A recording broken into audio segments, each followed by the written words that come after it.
हम भगवान से मांगते हैं, भगवान हमारी फला इच्छा पूरी कर देना। हमारी इच्छा पूरी हो जाती है तो हम खुश हो जाते हैं।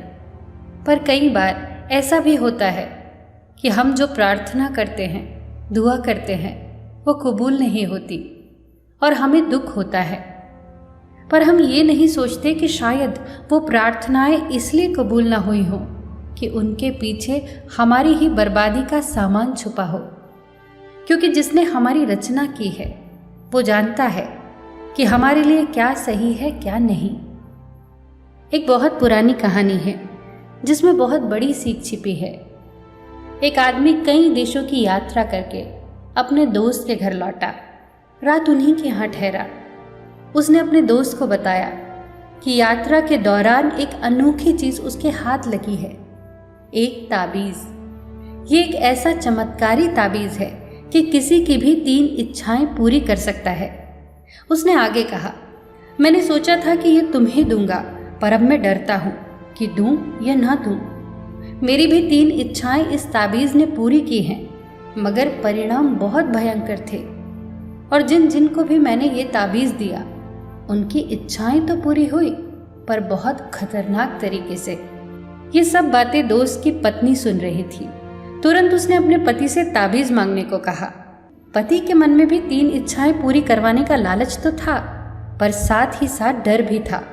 पर पत्नी तो अड़ गई और बोली, उन्होंने जरूर गलत तरीके से मांगा होगा, इसीलिए सबको पीड़ा हुई। हम बिल्कुल ठीक तरीके से मांगेंगे। आखिरकार उन दोनों के हाथ में था वो ताबीज। सोच में पड़ गए कि क्या मांगे। पत्नी ने कहा, 1 लाख रुपए मांग लो। उस समय 1 लाख रुपए बहुत बड़ी बात थी। आखिरकार दोनों ने मिलकर मांग ही लिए 1 लाख रुपए। ताबीज अचानक झटककर हाथ से गिर गया, मतलब मांग पूरी हो गई। कुछ देर बाद ही दरवाजे पर दस्तक हुई। राजा के सैनिक दरवाजे पर थे। उन्होंने ये सूचना दी कि उनका जो लड़का सेना में भर्ती था वो मारा गया और मुआवजे के तौर पर राजा ने 1 लाख रुपए भिजवाए हैं। दोनों सिर पीट कर रोने लगे, पर अब कुछ नहीं हो सकता था। दोस्त ने तो पहले ही कहा था कि इच्छाएं तो पूरी होंगी, लेकिन भयंकर तरीके से। पत्नी ने रोते हुए पति से कहा कि दूसरी इच्छा मांग लो, हमारा बेटा जिंदा हो जाए। दोनों ने फिर से वो ताबीज उठाया और मांगा कि बेटा वापस जीवित हो जाए। ताबीज फिर से झटक कर जमीन पर गिर गया, मतलब इच्छा पूरी हो गई। कुछ देर बाद दरवाजे पर फिर से दस्तक हुई। उन्होंने दरवाजा खोला तो वहां कोई नहीं था, पर एक आवाज आई, माँ मैं आ गया। ये तो उनके बेटे की आवाज थी, पर वहां तो कोई नहीं था। बस एक साया महसूस हो रहा था जिसकी आवाज हूबहू उनके लड़के के जैसी थी। वो कोई और नहीं, उनके लड़के का प्रेत था।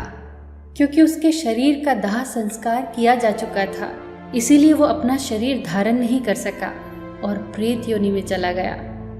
ये तो और भी भयंकर परिस्थिति थी। चाहे कितना भी प्रिय हो कोई, उनकी मुक्ति सब चाहते हैं, कोई नहीं चाहता कि कोई प्रेत योनि में भटके। अब दोनों को कुछ समझ नहीं आया कि क्या मांगे अब ताबीज से। बस वो जोर जोर से चिल्लाए कि हमारे बेटे को इस प्रेत योनि से मुक्त कर दो, और ये कहते हुए उन्होंने ताबीज बहुत दूर फेंक दिया। दोस्तों, हम हमेशा मांगते हैं क्योंकि हमें वो चाहिए, चाहे वो हमारे लिए अच्छा हो या ना हो। वो जो बैठा है ना ऊपर, वो अदृश्य शक्ति, वो चाहे जो भी हो, वो जानता है कि हमारे लिए क्या सही है और क्या गलत।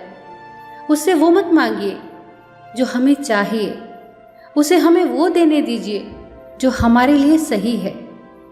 एक समझदार व्यक्ति ईश्वर से कभी नहीं कहता कि मेरी प्रार्थना पूरी कर।